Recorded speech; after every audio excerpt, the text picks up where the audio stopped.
Meskipun kami melihat kami bisa bangun itu mujizat, kami sehat itu mujizat, kami bernafas itu mujizat, keadaan kami tidak sama dengan kemarin saja, itu sebuah mujizat buat kami. Terima kasih Tuhan. Dan biar kami juga melihat pekerjaanmu di tempat ini gak sama, dan ada mujizat yang besar dan lebih besar lagi. Terima kasih. Dalam nama Yesus kami siap hati kami mendengar akan firman-Mu, berkata-katalah pagi ini. Dalam nama Yesus kami berdoa, yang diberkati katakan amin. Kasih tepuk tangan buat teman-teman yang melayani di stand panggung di belakang semua. Thank you guys. Silakan duduk Bapak Ibu. Selamat pagi, shalom semuanya. Salam rindu, kangen semuanya ya. Puji Tuhan, kemarin bisa sampai di Tegal dan bisa ketemu sama Pak Gembala. Terima kasih Pak Gembala memberikan kesempatan kami berdua boleh hadir kembali di tempat ini ya. 2 minggu lalu Pak Gembala sampai ke Solo. Saya juga kaget pas anak kami dipanggil Tuhan 2 minggu yang lalu. Beliau hadir memberikan pelukan, kasih dan cinta perhatiannya. Thank you buat semuanya bersama dengan keluarga-keluarga yang ada di Tegal, Brebes, Owing aja sampai datang gitu ya. Sebuah kekuatan tersendiri buat kami ya. Ini jadi khotbah kami saya pertama setelah masa-masa duka cita kemarin. Bertapa dulu, menata hati semuanya gitu ya. Jadi ini semua harus jalan, nggak boleh stop. Betul nggak Bapak Ibu? Nggak boleh stop. Hidup itu nggak boleh stop. Ya, boleh transit boleh checkpoint boleh, tapi nggak boleh stop dalam hidup ini ya. Hari ini kita akan bahas satu tema, yaitu semangat mencari yang hilang. Mari kita baca bersama-sama. 1, 2, 3. Semangat mencari yang hilang. Saya coba ngulik YouTube, ternyata ada. Jadi Barat keren, luar biasa. Kasih tepuk tangan dong buat gereja kita ini. Saya 2 minggu saya dengarkan Pak Gembala tentang urgensi yang begitu hebat. Kita nggak boleh diam saja. Satu saja angka 1 itu amazing, luar biasa di hadapan Tuhan. Lalu kemarin Bu Gembala sampaikan tentang perempuan Samaria ya, yang ketemu sama Yesus dan Yesus melayani jiwa ini begitu hebat. Karena nama gereja ini adalah duta kerajaan, saya kira memang pas untuk setiap kali atau setiap tahun kita selalu diperdengarkan bagaimana kita menjadi duta-dutanya Tuhan ya. Saya bersyukur kalau nama gereja ini duta kerajaan, berarti rumah kita itu dipanggil menjadi duta-dutanya Tuhan. Percayalah pada saat saudara punya pemikiran menjangkau jiwa, saya percaya jiwa-jiwa baru itu pasti akan dikirim sama Tuhan. Betul nggak? Gereja kami juga sama. Saat kami concern mikirkan jiwa-jiwa baru menjangkau, ada banyak beberapa orang tambahkan dalam ibadah pagi, siang, sore. Kalian berkala ini dari mana? Kita juga nggak kenal. Tahu-tahu ketemu di Instagram, ketemu lihat di mana satu tempat mereka lihat yang baru viral di Solo, kemudian mereka datang ke gereja kami. Amazing, luar biasa ya. Nah, mari kita belajar tentang semangat mencari yang hilang. Hari ini kita mau belajar satu ayat, yaitu tentang perumpamaan koin yang hilang. Ada 3 yang hilang. 1, domba yang hilang, koin yang hilang, lalu kemudian domba yang hilang. Saya mau coba expose, bongkar semua lost coin itu bagaimana sih sebetulnya ya. Ayatnya ada di Lukas pasal 15, di ayat yang ke-8 dikatakan begini. Atau perempuan manakah yang mempunyai 10 dirham? Berapa dirham? 10. Dan jika ia kehilangan 1 di antaranya, tidak menyalakan pelita dan menyapu rumah serta mencari dengan cermat sampai ia menemukannya. Ayat 9. Dan kalau ia sudah menemukannya, ia memanggil sahabat-sahabatnya dan tetangga-tetangganya dan berkata, bersukacitalah bersama-sama dengan aku, sebab dirhamku yang hilang kini telah kutemukan. Pernah kehilangan koin nggak Bapak Ibu? Pernah? Kayaknya nggak pernah, kalau wajah saudara nggak pernah lah. Tapi kalau yang merah-merah pernah gitu ya. Koin ini cekli lah, ini koin yang biasa lah. Glinding udah hilang biasa. Tapi ini koin hilang dicari. Begitu koinnya ketemu nih, ketemu 1, bukan 5, bukan 10, bukan 1000, 1 koin ketemu. Dia panggil tetangganya. Pernah koin hilang terus panggil tetangga satu RT makan bersama? Beston? Bagaimana diumumkan di sini apa tadi? Dekon. Iya, iya.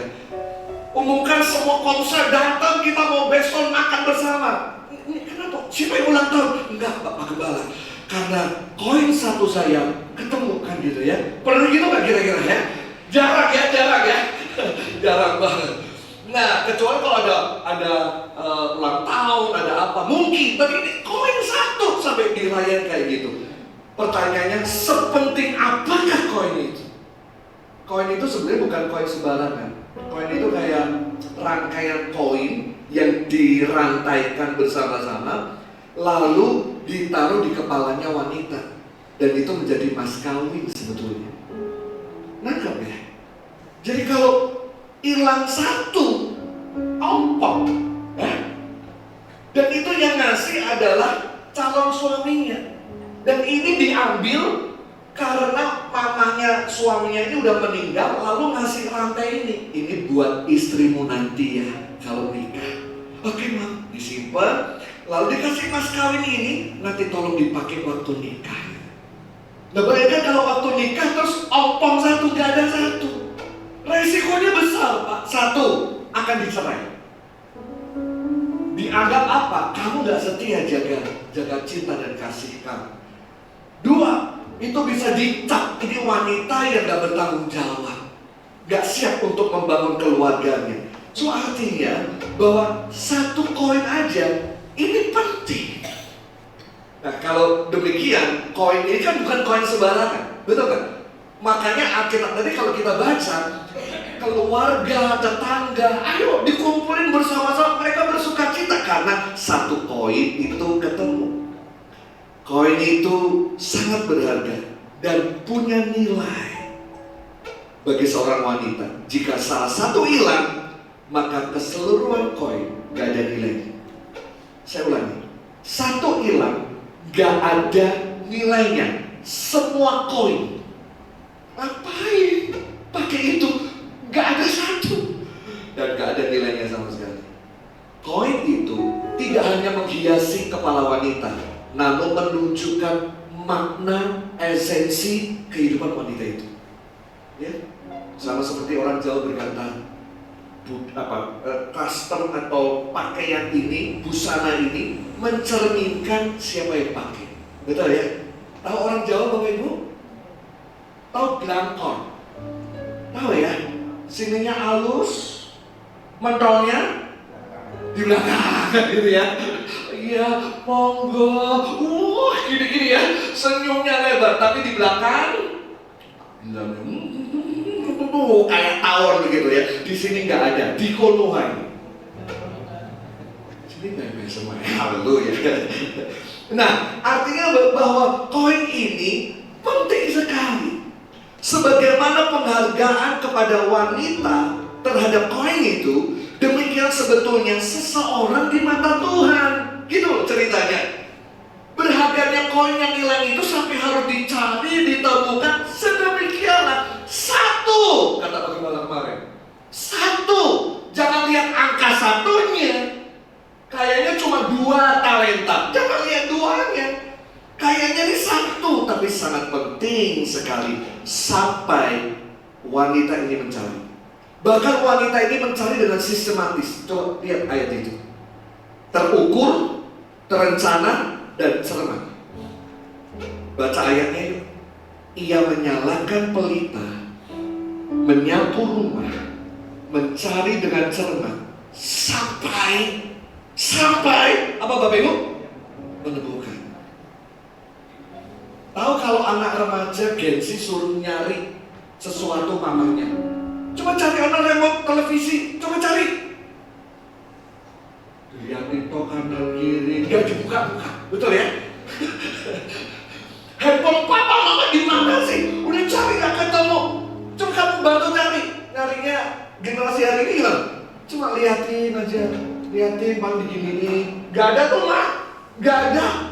Ayat ini mengatakan nyalakan pelita, disapu, siapa tahu tertutup, tertimbun kan gitu.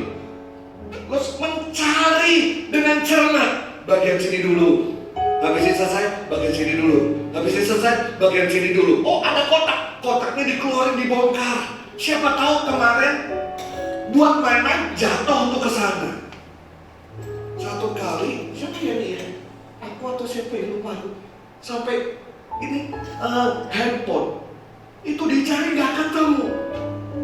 Satu rumah tuh nggak ketemu. Waduh, ternyata nyelip di sofa. Ini sofa kan gini kan, ini apa yang vertikalnya horizontal.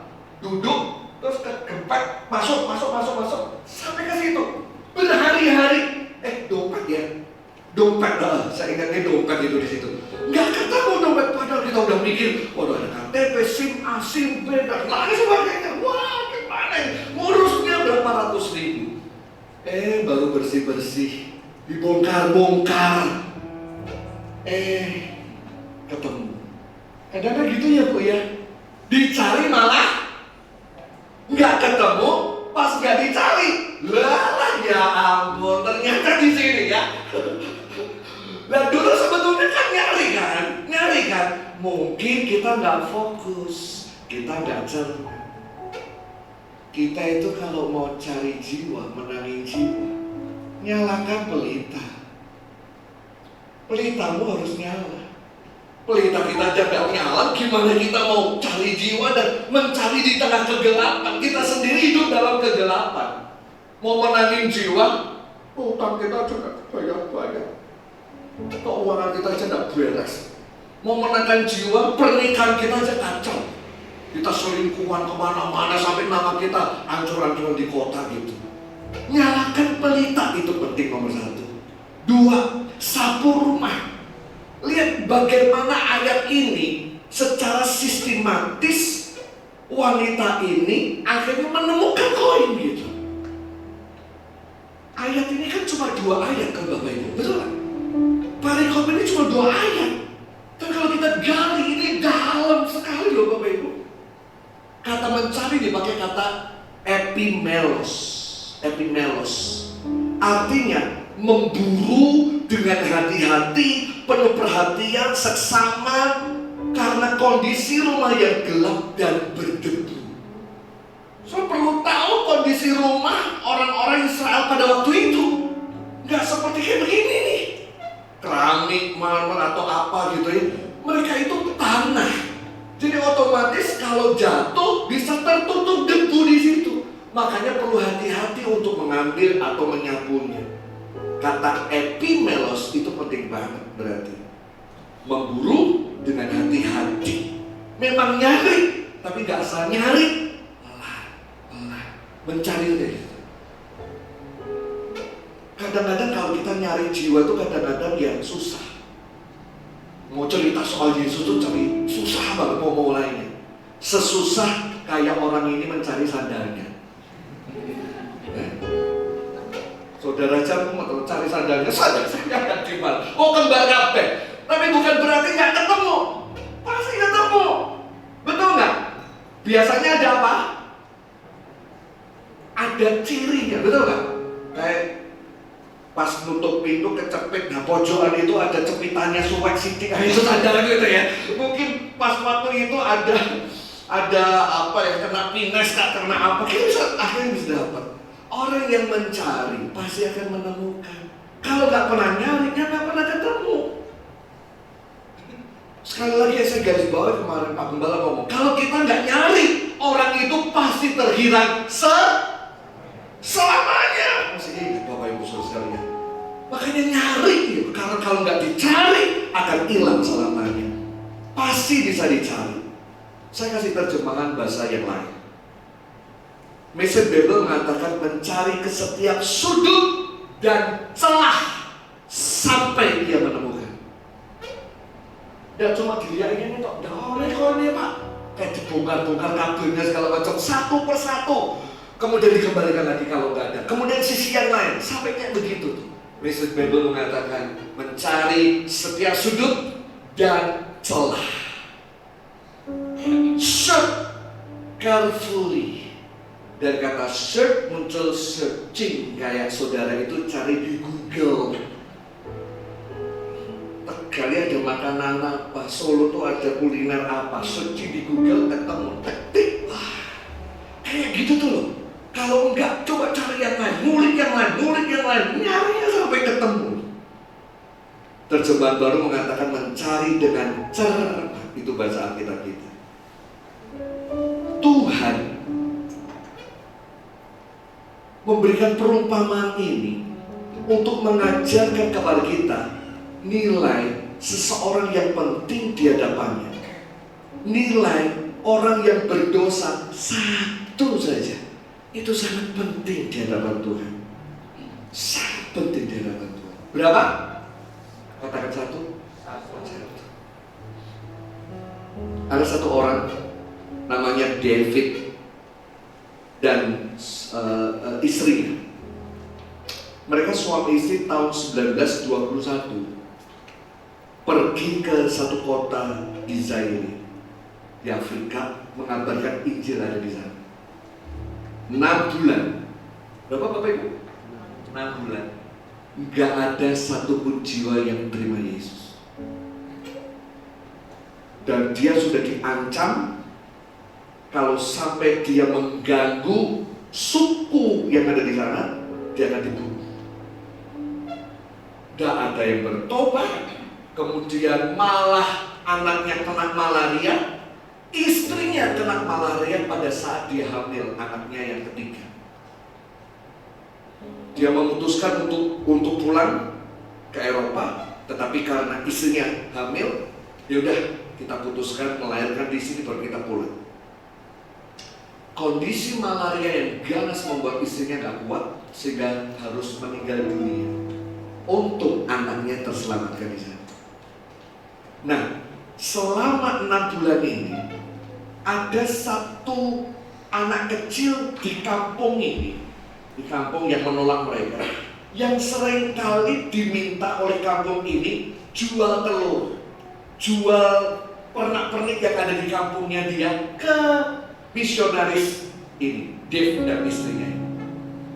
Jadi anak kecil inilah yang menjadi perantara. Yang ini jual apa, dibawa ke kampungnya, yang kampungnya jual apa. Jadi hanya sekedar kayak gitu-gitu aja. Tapi anak ini akhirnya terima Yesus. Dididik, diceritain. Udah kecil, hitam, rambutnya keriting. Jadi ini suami istri tuh pengen share sesuatu tentang hidupnya dia. Dan anak ini senang sekali di tempat misionaris ini. Setelah istrinya meninggal, mereka pulang ke Eropa. Bayi yang lahir itu dititipkan kepada misionaris yang masih ada di daerah Afrika di sana. Aku udah tidak bisa ngurus anakku. Aku cukup 2 orang ini aja. 6 bulan Tuhan utus aku, tidak ada satupun yang percaya sama Tuhan. Malah istriku meninggal dunia. Aku sakit. Tuhan gak adil. Katanya dipelihara, katanya diutus, disediakan, diurus semuanya. Mana Tuhan ini? Sampai hanya dia kecewa sekali dengan Tuhan dan dia pulang ke Eropa. Setiap orang yang bersentuhan sama dia selalu ngomong gini, jangan ngomong Tuhan di depan saya. Saya sudah sakit dengan apa yang dia lakukan dalam hidup saya. Kasih hidup saya, tapi gak ada hasil. Malah orang yang terbaik, yang aku cintai satu-satunya diambil. Gak fair hidupnya. Lalu akhirnya dia tinggal di satu kota dalam kondisi yang makin terpuruk. Hidupnya habis dengan mabuk-mabukan dan minuman keras. Wanita ini, anak ini menjadi tumbuh dewasa. Namanya Egi. Karena dia hidup bersama dengan misionaris, singkat cerita, dia sekolah Alkitab. Waktu sekolah Alkitab, selesai dia menikah. Nah, dari sekolahan, mengutus dia ke satu tempat di Afrika. Waktu sampai di Inggris, dia jalan-jalan di kota Inggris. Oh, dia lihat spanduk, hadiri KKR, pendeta ini gini-gini. Dia duduk, dia ikut KKR. Karena itu kan misi, kan dia diutus sebagai misi di Afrika juga. Dia lihat KKR itu, luar biasa. Hamba Tuhan diurapi khotbah begitu hebat. Lalu hamba Tuhan itu cerita, waktu saya kecil, kampung saya menolak Injil Tuhan. Saya bersyukur ada suami istri di pedalaman yang di Afrika yang sangat dalam.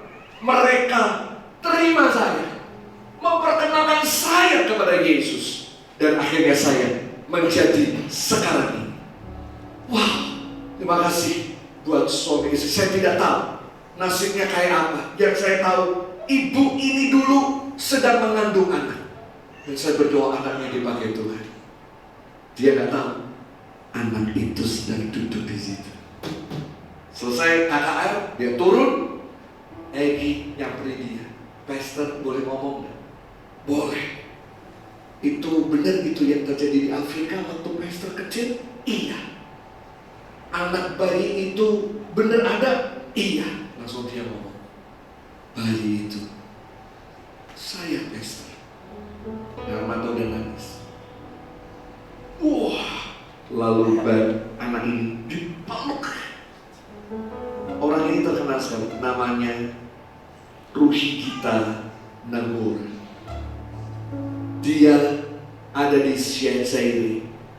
Ada 110.000 orang akhirnya terima Yesus. 32 pos PI.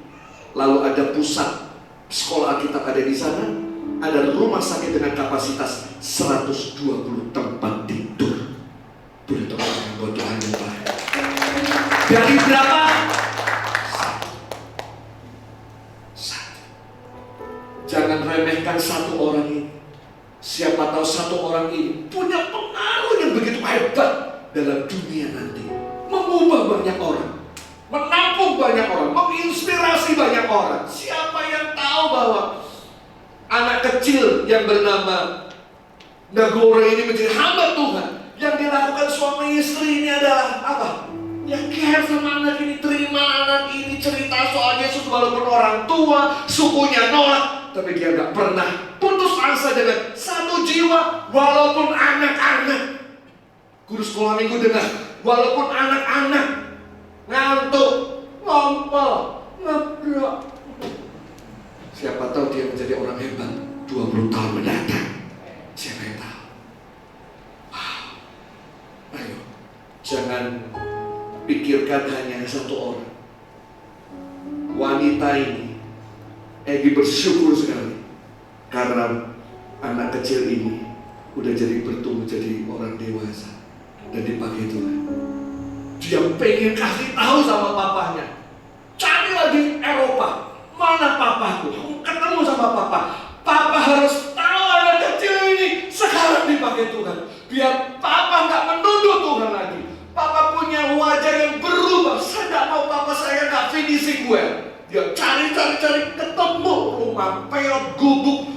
Papanya sedang terkurang lemas sakit di sana dan botol minuman ada di mana-mana. Dia cerita, papa ini anak. Dia nangis. Dia udah cerita lagi soal Tuhan yang gak adil, Tuhan yang mengambil istrinya, Tuhan yang begini-begini. Dia ngomong, tidak bermaksud papa buang kamu waktu kamu bayi, tapi memang papa waktu itu gak bisa nambah anak, kemudian pelihara kamu. Aku udah gak kepikir nanti gimana. Ternyata Tuhan pakai kamu. Pak, lebih dari itu Pak, saya mau ngomong Pak. Ingat anak kecil yang seringkali ke rumah gak? Ingat, bawa telur, bawa ini, lalu papa jual jam tangan apa peralatan kita jual sama anak ini, lalu tukar barter gitu. Masih ingat. Kamu ketemu Pak. Lalu cerita, sekarang jadi hamba Tuhan yang hebat. Ada 110 jiwa ada di sana, 110.000 jiwa ada di tempat di mana suku yang papa pernah ada di sana. Pak, papa bukannya gak berhasil 6 bulan itu, walaupun satu sudah menjadi benih yang membuahkan pohon, bahkan hutan rimba yang ada di Afrika. Bapaknya nangis, lalu dia berseru dan minta ampun sama Tuhan. Siang itu, dan cara pandangnya terhadap kehidupan berubah luar biasa. Sekali lagi, jangan lihat satu, Satu itu bisa mengubah banyak orang. Sampai sedemikiannya wanita itu mencari. Sampai sedemikiannya Yesus harus melintasi Samaria hanya untuk satu jiwa. Baca Lukas 19 ayat 1. Yesus masuk ke kota Yeriko dan berjalan terus hanya untuk ketemu dengan satu orang namanya Zakheus. Tapi begitu orang ini disentuh, bang! Wow. Satu orang itu disentuh, bang! Hartanya dibagikan, dikembalikan. Kalau dia punya pinjaman, dia pernah peras orang, dikembalikan 3-4 kali lipat. Saya mau tunjukkan satu tip, teman-teman media bisa siapkan. Hanya satu saja, maka itu akan membawa dampak impact yang luar biasa. Oke, kita lihat klip sebentar. Silakan. Yes. Ini bola pingpong dilempar ke atas, kena di sini.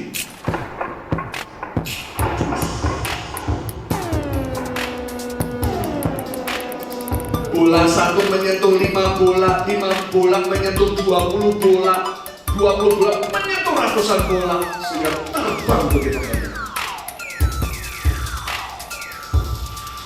Masuk satu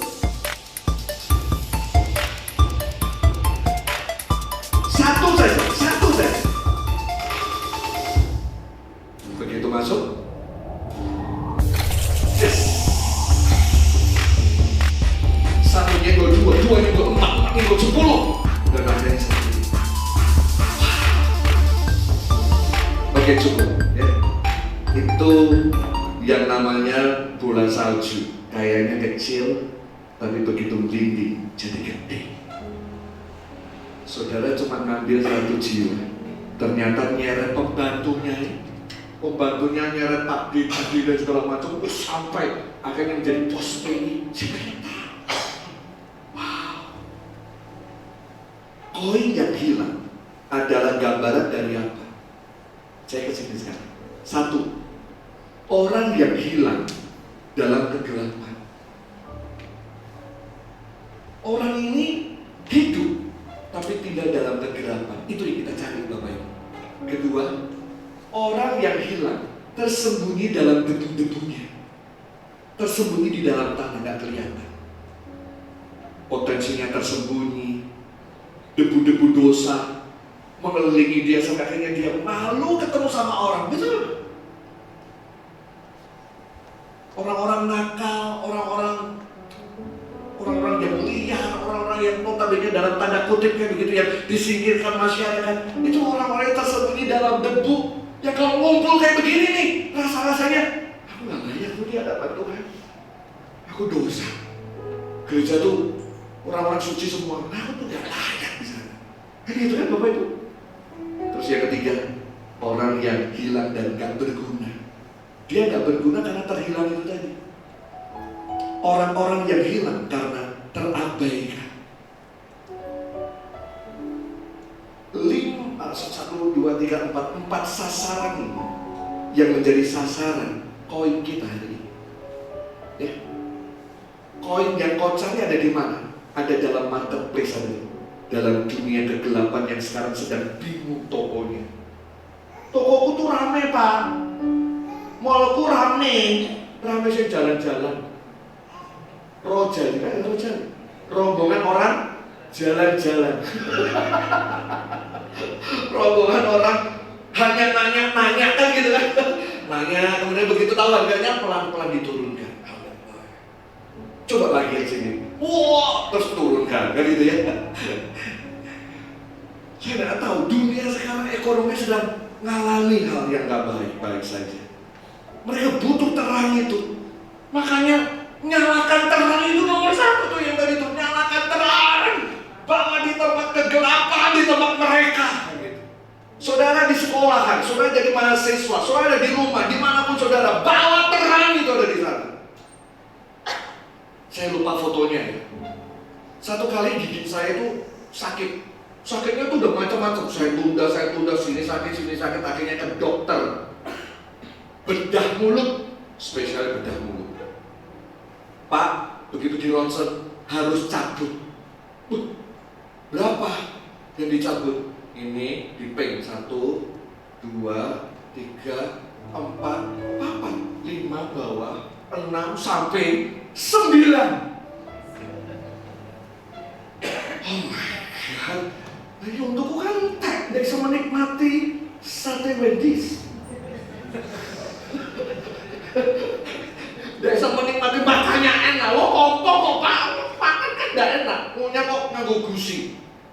Belok kanan, belok kiri kayak emak-emak, opa-opa emak-emak. Nek makan kan kanan kiri kan gitu kan. Harus, kalau nggak harus, Bapak nggak bisa nikmati apa yang makan. Ya udah akhirnya cabut gigi 9. Sebelum dicabut, malam itu saya tidur. Sore itu saya tiduran begitu. Di belakang, saya kelas 3 waktu itu. Saya memang kelas 3, nggak mau yang kelas 1. Kelas 1 kan sendirian. AC sendirian.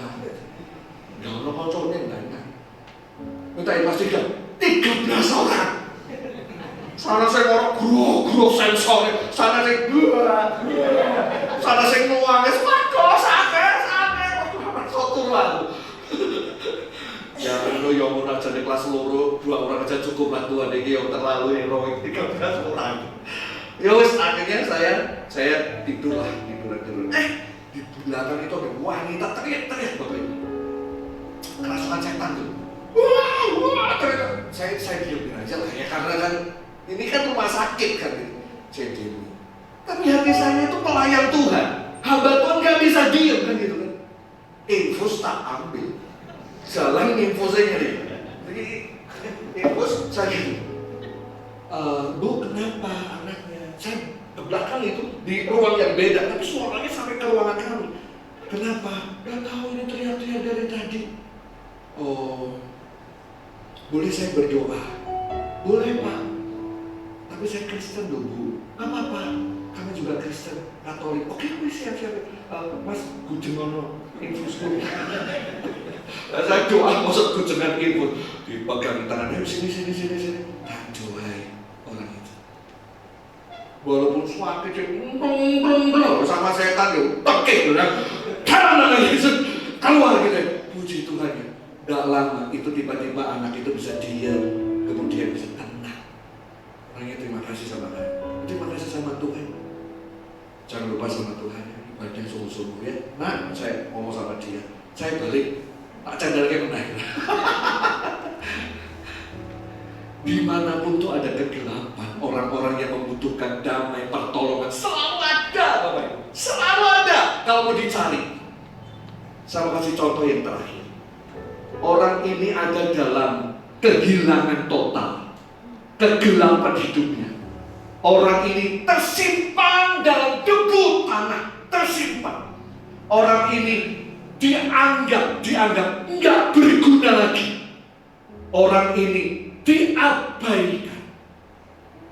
Orang itu adalah Mephiboset. Saya kasih contoh di Perjanjian Lama. Bahasa Jakartanya Mephiboset. Mephiboset itu adalah anaknya Yonatan. Tahu Yonatan? Yonatan itu sahabatnya Daud. 2 orang ini ngobrol. Mereka tukar-tukaran pakaian dan semua. Nantinya aku mati di lapangan pertempuran. Anakku semuanya kamu yang hidup ya. Oke, siap. Tapi nek kamu mati, anakmu nanti aku yang sekolahin, aku selesaikan semua. Aku jadi kamu. Oke, deal? Mereka terikat dalam kasih perjanjian. Akhirnya sudah tahu siapa yang mati? Yonatan mati duluan. Dan dia punya anak namanya Mephiboset.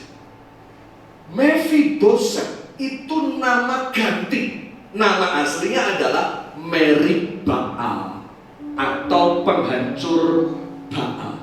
Keren namanya. Kayak nama Kita tuh kalau penyerahan anak namanya keren ya Pak ya, Pastor ya. Namanya siapa? Excel apa segala, Grandita, Plexiana apa segala itu. Kepleset-pleset sampai. Zaman dulu Kliwon, Yayu, Agus, Joko, sekarang tuh Excelina, Pratizia, keren. Bapaknya nama siapa? Parjo.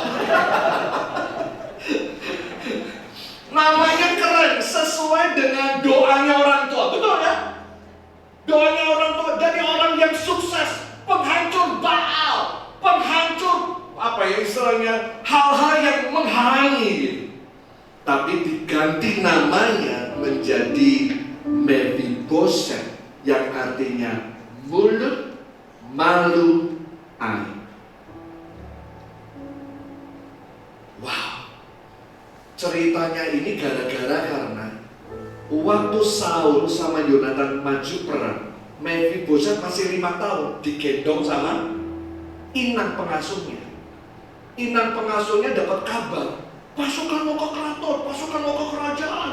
Yonatan meninggal mati, Saul juga dibunuh. Dia lari karena kecepatan atau apa? Dia nggak jaga-jaga, nggak waspada, waktu jalan di anak tangga jatuh, yang mengakibatkan anak ini lumpuh 5 tahun. Makanya dirubahnya namanya. Lalu dia tinggal di Lodebar. Lodebar itu di sini, Yerusalem, Tegal, Brebes. Ini jadi barang, sana Lodebar. Kira-kira gitu ya. Lodebar itu punya arti Bapak Ibu, tandus, kering, gak berharga. Mephibosheth punya potensi, disingkirkan, hilang dalam ketandusan, hilang dan berguna. Kayak koin kena debu, koin terpendam, koin kotor, gak tahu hilang kemana. Sampai Daud berkata, masih adakah keturunannya Yonatan? Aku mau menunjukkan kasihku kepada dia. Ada, tapi di Lodebar. Ada, tapi jauh banget Paduka. Bawa kemari. Jauh, bawa kemari.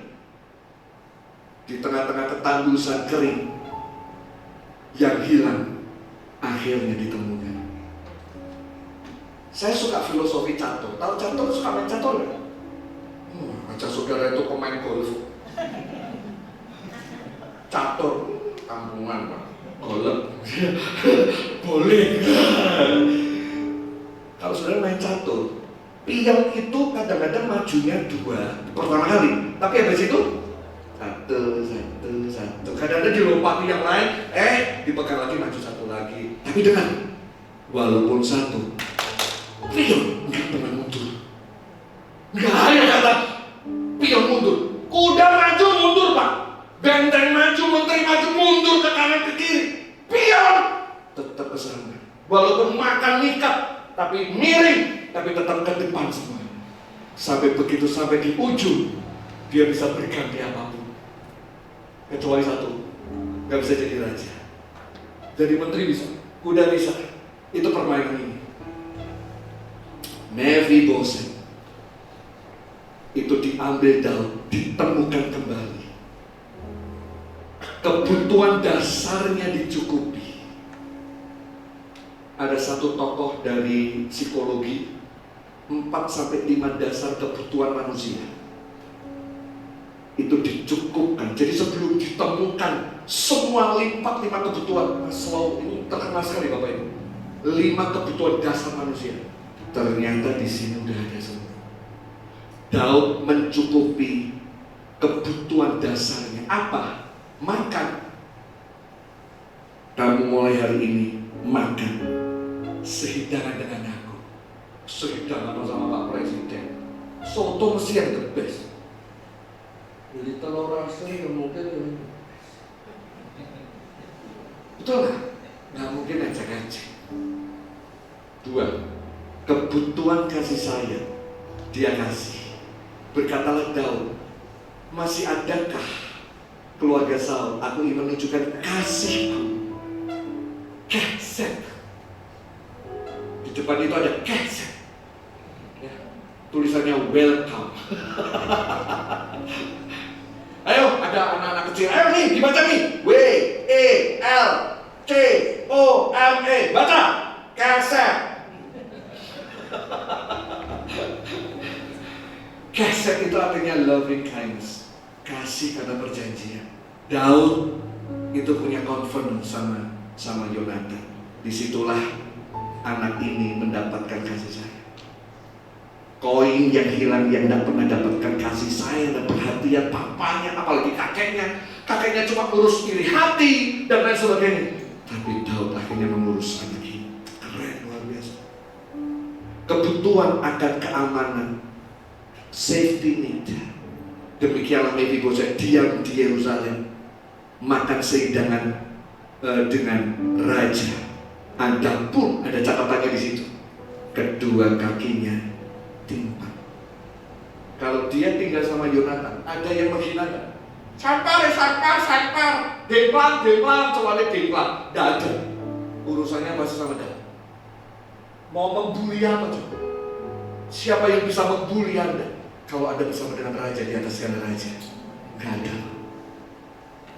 Mephibosheth ditempatkan Daud, dirangkul, diciumnya, dihargainya dia dari kehilangannya selama ini. Kebutuhan akan penghargaan. Mephibosheth waktu dipanggil, aku tuh kayak anjing mati. Nggak perlu menghiraukan aku mati aja nggak apa-apa. Aku tuh anjing mati. Tapi Daud berkata, kesini. Segala milik Saul, kakekmu dan ayahmu akan kuberikan. Tak balikkan sama kamu. Apa yang hilang dirampas oleh orang lain, bahkan pemerintah dirampas gara-gara karena kamu hilang dan disembunyikan di Lodebar, tak kembalikan semua. Harta kekayaan dari kakek maupun ayah, keren, dihargai, dicukupi, diberi. Orang ini berubah total luar biasa hidup. Banyak Mephibosheth sekitar kita. Banyak orang yang terpendam. Banyak orang yang bingung dengan kehidupan ini. Banyak yang kena debu, disingkirkan, dan dihargai banyak sekali anak-anak kita.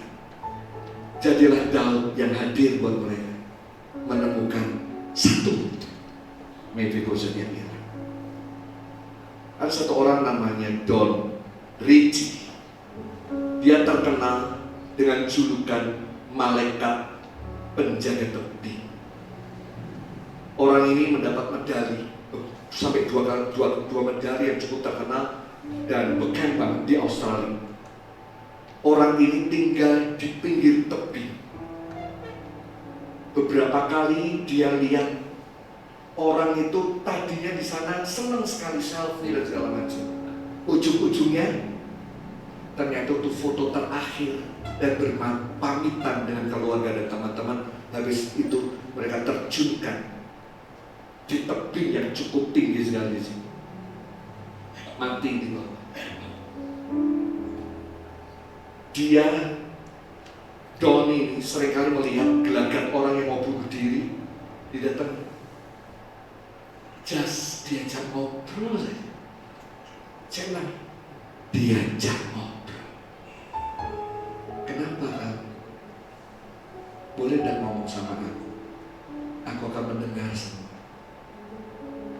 Kesusahan, kesumpahan.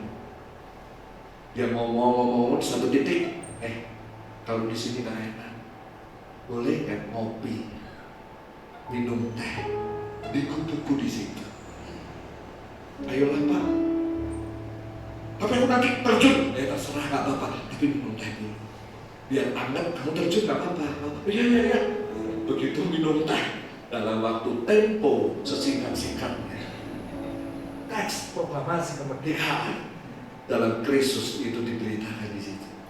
One by one day itu dihitung sampai 160 orang. 160 orang yang diselamatkan dari sini. Simple, sederhana. Ngajak ngobrol, dengerin. Lalu kemudian diajak ngopi, diajak ngeteh. Harga teh berapa sih?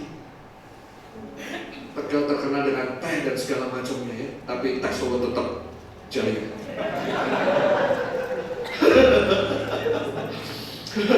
Ke Solo Bapak Ibu ya, kental, ginaster ya nih, lagi panas, kental, coklatnya itu coklat wah, kayak teman begitu ya. Nah, berapa sih harga teh? Saya mau tanya, berapa sih harga kopi? Dibanding dengan satu jiwa menimbulkan orang-orang yang mau mati. Dunia ini butuh kabar baik. Butuh kabar baik. Di pasar sering mendengar kabar yang tidak baik. Soal rumah, pajak apa, kita sering mendengar itu. Teladani Yesus, teladani Daud, teladani wanita tadi yang mencari. Kita tuh mempelai surga. Kita udah dipertunangkan dengan Yesus sebagai mempelai pria. Jangan sampai koinmu hilang. Mari ikuti teladan mereka. Saya tutup dengan ayat ini. Paulus berkata, ikuti teladanku, sama seperti aku mengikuti teladan Kristus. Paulus itu keren. Pergi kemana-mana, jaga jiwa, selamatin jiwa, harga apapun dia bayar, di penjara pun udah gak pikir. Satu kali waktu kami ke Turki, saya sama istri, saya tuh berdiri di tempat Paulus dilempari batu dan Alkitab mencatat orang ini yaitu Paulus seperti orang yang udah mati begitu. Saya mikir, lalu saya nangis di tempat itu. Waktu itu sama Jojo sama Henny Kristianus. Di sini dulu, daerah sini. Ada di atas, sana tuh lembah. Lalu ada rumah-rumah dan penduduk di sana. Di sinilah cerita masyarakat berkembang di sini. Mereka dilempari batu. Saya tuh delek-delek. Ya Tuhan, hari ini dilempari batu, dilihat udah kayak mati, ditinggal. Lalu murid-muridnya datang, bawa ke rumah. Begitu bawa ke rumah, diobati, besok sudah nongol di pasar lagi ngabarin Injil. Itu Paulus. Hatinya luar biasa. Kenapa Paulus seperti ini? Ngikuti jejaknya Yesus. Yesus itu menjejakkan kakinya. Kata teladan itu dipakai kata tipos. Memukul sesuatu dengan hebat sehingga membuat bekas yang tidak mudah dihapus. Yuk, buat hidupmu jadi tipos, cerita yang gak dihapus dari semua kehidupan. Dan itu menginspirasi banyak orang, karena ada orang yang pernah hidup nolong banyak orang, bawa jiwa kepada Kristus. Bukan kekayaan yang kita bangun, bukan materi yang kita bawa, tapi kebaikanlah yang nanti menyertai kita sampai di atas kayu salib. Di mana Yesus menjejakkan kaki, jejakkan kakimu di situ. Hidup Yesus terfokus pada yang terhilang. Ia mencari dan menyelamatkan. Dia gak mikir diri, gak mikir fasilitas, tapi hidup menyelesaikan tugas-tugasnya. Saya tutup dengan satu cerita Adolf Menzel. Orang ini pelukis terkenal. Dia pernah ngelukis, ini lukisannya gede Bapak Ibu. Ini orang foto di depan lukisan, jadi kan gede banget, orangnya segini. Dia mau melukis rajanya dia, karena dia senang sama rajanya, dan dia mau ekspresikan lukisan lewat lukisan. Dia lukis para jenderal-jenderalnya. Dia lukis medan perang, itu saya potong ya Bapak Ibu. Medan perang yang ada di baliknya sana, kuda-kuda tentara yang ada di ujung sana. Dan begitu ia mau menggambar rajanya, orang ini meninggal, menyisakan lukisan seperti ini. Kalau saudara ke monumen atau perpustakaan mereka, disimpan karya ini, menyisakan gambar. Gak ada gambar rajanya, padahal dia pengen mengekspresikan cintanya, kekagumannya untuk raja. Tapi karena dia sibuk gambar ini, gambar itu, dan lupa tujuannya. Selesai kita nggak lupa tugas kita. Anda, gambar hidup Anda bagus, gambar anak Anda luar biasa, sampai fotonya dipajang di daerah ruang tamu biar orang yang datang lihat, oh anak Bapak luar biasa. Ini anak pertama, ini yang kelima Pak. Oh anak pertama, ini di sini, oh dibanggain. Gak apa-apa, saudara berhasil di sana, lukisanmu udah bagus, tapi jangan kau lupa gambar Yesus yang harus kita lukis di bumi ini, biar dunia lihat Yesus dan banyak orang dimenangkan. Doa saya, jadi barang ini bisa ibadah ketiga, keempat. Saya tidak tahu mau gimana lagi ruangan ini, karena ada banyak jiwa dimenangkan. Kita berpacu dengan waktu, dengan kedatangan Yesus yang kedua kalinya. Tuhan Yesus memberkati kita semuanya. Puji Tuhan.